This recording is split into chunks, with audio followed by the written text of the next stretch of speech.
Hey guys, so sorry I haven't made a video in a while. This one, because I saw this movie yesterday with my dad called Hereditary, and as my Christmas present to you, and everyone out there, I wanted to make a video that would give you 2 more hours of life. Because I want to stop you from watching that movie, okay? It was horrible. But I'll just jump into the plot right now. Alright, so firstly, I had to write this all down because it was just so convoluted, it was hard to follow.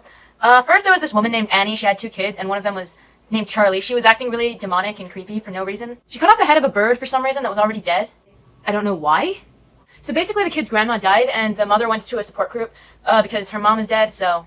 Then Charlie, this scene didn't make any sense at all. Okay, so basically she's walking out in the middle of the day into this cornfield, and she sees this scarecrow surrounded by half a circle of fire. And the mom just come outside, and apparently she doesn't see it for some reason. And she's like, Charlie, come in, oh, please, come in. That's it. The scarecrow with the fire was never explained at all. After that, the mom's son, Peter, comes down and he's like, hey, Mom, so I'm going to a school party, if you know what I mean. And she says, oh, if you're going to a school party, then you won't mind bringing your 13-year-old sister, Charlie, right? And he's like, no. So then Peter takes his 13-year-old grieving sister to a party filled with drugs and alcohol. So earlier in the movie, Peter made eye contact with this person, and apparently that just means, oh, he's in love with him. So he goes and he sees that person at the party, and he's like, and yeah, he begs her to let him abandon her, and when she says no, he just does it anyway. Then Charlie tells him that she doesn't want to be in a party with all these random people she doesn't know, and Peter says, alright, I know what you should do. You know what you should do? You should eat cake. Right? Yeah. So then Peter leaves to a bedroom, and then Charlie comes in, and she's like, I can't breathe. Boom! Super, dramatic, right? Nuts in it, and Charlie is allergic to nuts, so now she can't breathe. And instead of calling 911, do you want to know what Peter does do? Yeah, he just got in the car and drove her there himself. Why? You should have just called an ambulance. But no, he decides to drive her there. And while they're driving there, Charlie sticks her head out the window trying to breathe more, and Peter is driving the car. He's in the front, and Charlie's in the back seat. He's speeding really fast, and he sees this animal on the road, and he swerves to avoid the already dead animal. Really smart. And Charlie is sticking her head out the window, and she gets decapitated by the telephone pole. So basically... Mom finds the body that Peter put back in the bed.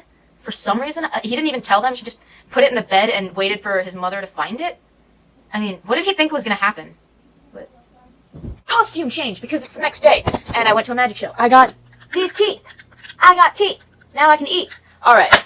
Now let's see, where did we leave off? So to go into a little detail, because there's some stuff that was really stupid, after the head of Charlie is decapitated from the telephone pole, Peter stops the car. I think he knows something bad happened, but then he's like, okay, okay, are you okay, Charlie? He doesn't hear any answer, and he's like, alright, let's go forward. Then he gets home, and then he puts the decapitated body in the back of, no. Okay, that's the confusing part too. The movie somehow makes you think 2 different things happened. It makes you think they left the body in the back of the car, and they also put it in the bed, but it suggested evidence to both of them, so we'll just say that he left him in the bed, because then we'll feel less sorry for Peter. The family had dinner with Peter and the dad, and during that dinner they had these passive-aggressive statements. As she says them, Peter's like, well, why don't you say what you want to say? And then they start arguing and screaming at each other. Mom actually said, you never take responsibility for anything, and that, blew my mind. Because how do you kill your sister and not take responsibility for that? It's kind of hard to do that since he was the only person there. You know what? We need to give Peter some credit. I mean, at least he didn't, start blaming other people for something that he did. And then Peter's like, she only went to the party because you forced her to. It's your fault she died.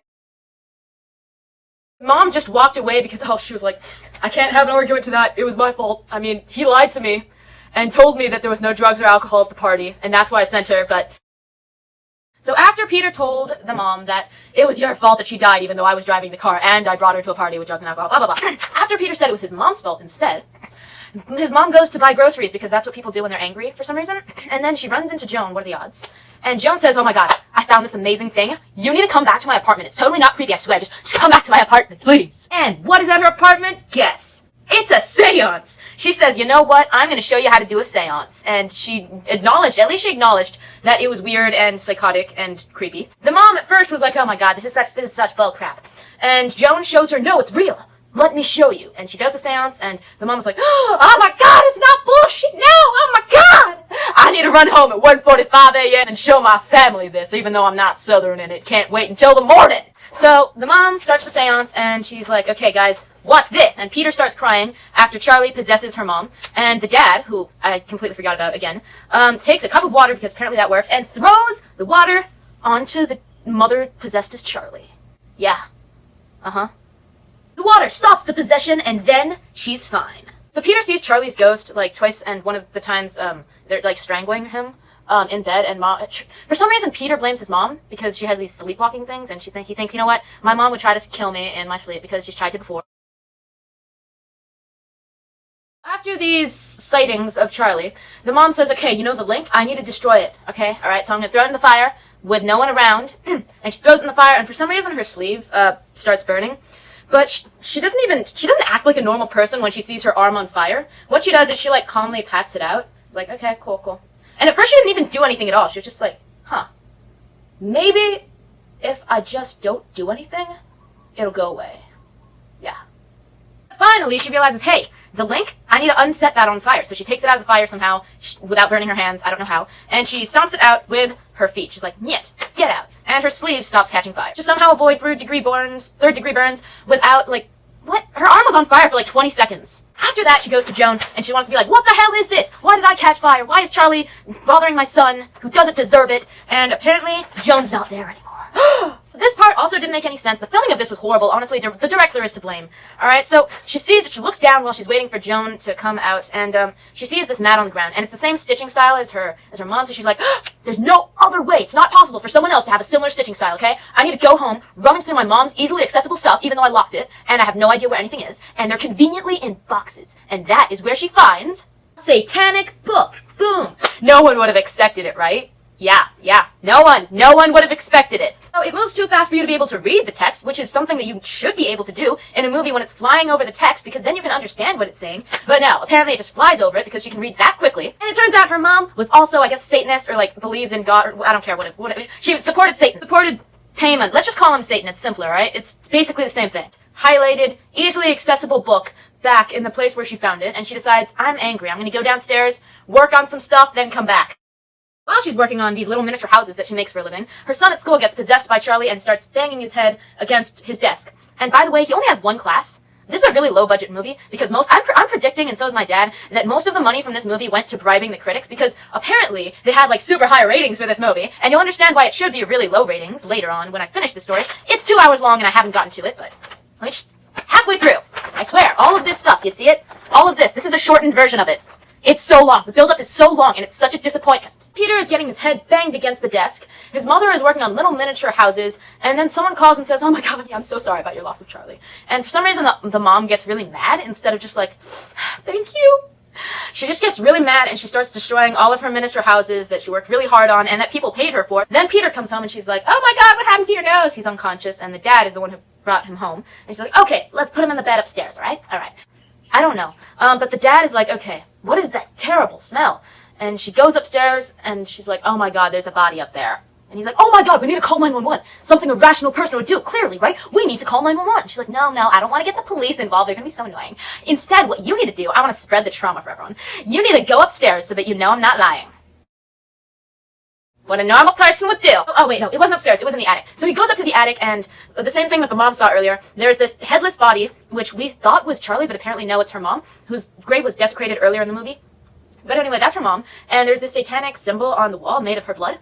The mom wasn't decapitated earlier, so I don't know why she doesn't have her head now, but whatever, let's just roll with it, because this movie doesn't make any sense. Why did the person decapitate an already dead body? What good does that do? Maybe they needed the blood in the movie, but like, what? You can just like make a cut on her arm, don't decapitate the head, that doesn't make any sense. So after she says, no, I don't want to get the police involved, he says, wait a second. It was you, wasn't it? You desecrated the grave. All those nights you were leaving, and she was actually talking to Joan, but for some reason she said she was going to the movies. All those nights you were leaving to go to the movies, you were getting the decapitated head and then bringing it upstairs for no reason whatsoever. It was you. Honestly, that would have been a way better, like, ending to the story, like, it's in her mind. It was all in her mind. It's incredible. Whoa, I didn't see that coming. I mean, I kind of did, but apparently no, that's not it at all. Like, no. And for some reason she's already holding the sketchbook. No, we need to burn this, okay? Because this is the link, and if we burn this, I burned with it, but here's the thing. Don't you know? If I burned with it, then Charlie will stop haunting Peter and he'll be happy, okay?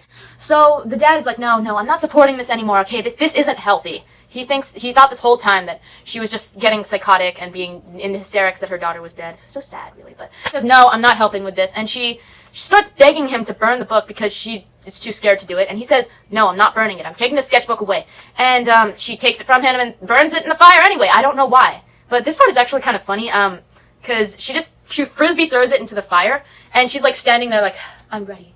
And then she turns around and the husband is on fire instead. So I don't know, in the part where she was screaming, I don't know why she didn't grab some water. I mean, that's the first thing I would have done if I saw someone on fire, but I don't know. Okay, so anyway, he catches fire, and she doesn't do anything. She just leaves the body there for the son to later find. When he hears the commotion, he walks downstairs, and he just finds the body that's burned, and he thinks, oh, it's my dad.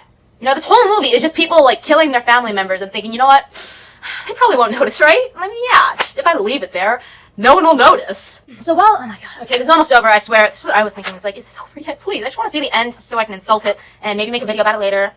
Peter is, what's it called? Just standing there thinking, oh my god, my dad is dead.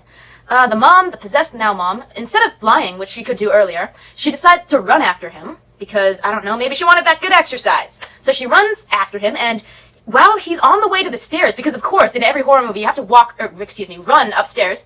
He actually passed the door. He went out of his way to run upstairs. He could have just run out the door, but no, I have to go upstairs into the attic where the body is conveniently. Like, that's the first place I go. And I personally would have just gotten a cup, put some water in it, and thrown it on the mom because that fucking works. No, he just runs into the attic, and then he sees 3 naked coven members who you don't know as coven members yet. They're just naked, just 3 naked people there. What? And they're smiling and waving at him instead of helping. And he decides, oh, I gotta jump out the window, which personally, actually, I would have done that too.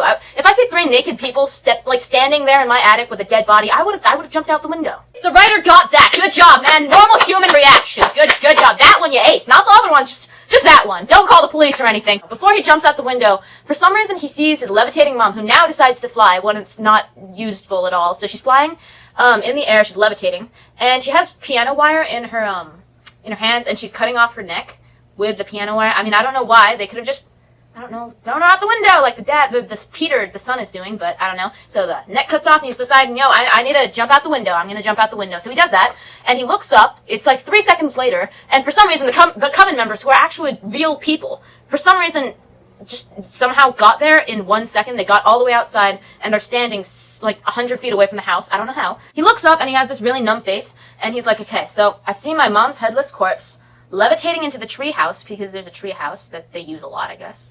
And it goes and disappears up the top. Okay. You know he's gonna do, right? Yeah. He's gonna, I mean, this is the part where I really like in the movie, because they finally use common sense. He just starts freaking out. He runs into the house, he gets the keys, then runs outside, gets in the car, and drives away. And do you want to know what he does? Do you want to know where he goes? He goes to the police, finally. And then he gets their protection, and he moves to another place where he can live safely. No, I'm just joking. That's not what he does. That's not what he does at all. You know what? Because that is a normal human reaction. So guess what he does? Yeah, the only thing that he could possibly do, he follows his mom's body up to the treehouse where there's no escape. Not even a window he can jump out of. There's no room for common sense in this story. I mean, where would all the headless bodies go then? So after he gets up, there's like a bunch of candles for a satanic ritual in this dry treehouse surrounded by a forest that is also dry. He just stands there not freaking out. I think that's when he gets possessed, because that's the only reasonable explanation for not freaking out at that, on a mannequin. And also his grandma and mother's headless body. I don't know why they needed to put that there. I mean, the dad was in the house, so apparently they don't need the whole family to be there, but like, what? After this, I just did not understand what was happening at all. And actually, for most of this movie, you might think, oh, well, if she understands it, then you can probably follow the plot, right? I think she's exaggerating. But no. If you watch the movie, you won't understand what's happening. I had to go onto several different sites and find the summary just to figure out, wait, what the hell happened? And all that crap. Somehow they got the head, they put it on a mannequin, they had the bodies there. For some reason they needed the grandmas, maybe they needed all of the people from the cult, but why did they need the mom there instead? And apparently, and I still kind of don't get this, Paimon possessed Charlie, and he couldn't get out of her, so they had to kill her, I think. Even though they could have just thrown water on her, I don't know. Then Paimon caused all this shit to happen, and apparently to possess Peter, they needed to kill the rest of the family, even though they didn't kill the rest of the family when they possessed Charlie or the mom, but I don't know.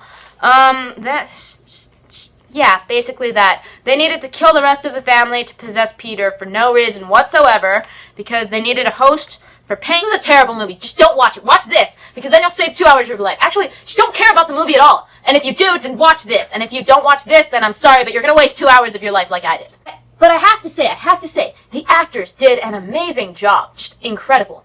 It was the plot that was terrible, and the writers, and the directors, and everyone else. The actors were amazing. But, that's the end of the movie. No, I'm not joking. Instead of making the movie better, do you want to know what they did? They bribed the critics. And guess what? It worked! Maybe I should write my own movie. I should Just need $8 million, guys. Not the $2 million to make the movie, just the $8 million. Right? Because their movie wasn't good enough, so they spent like $8 million bribing the other person.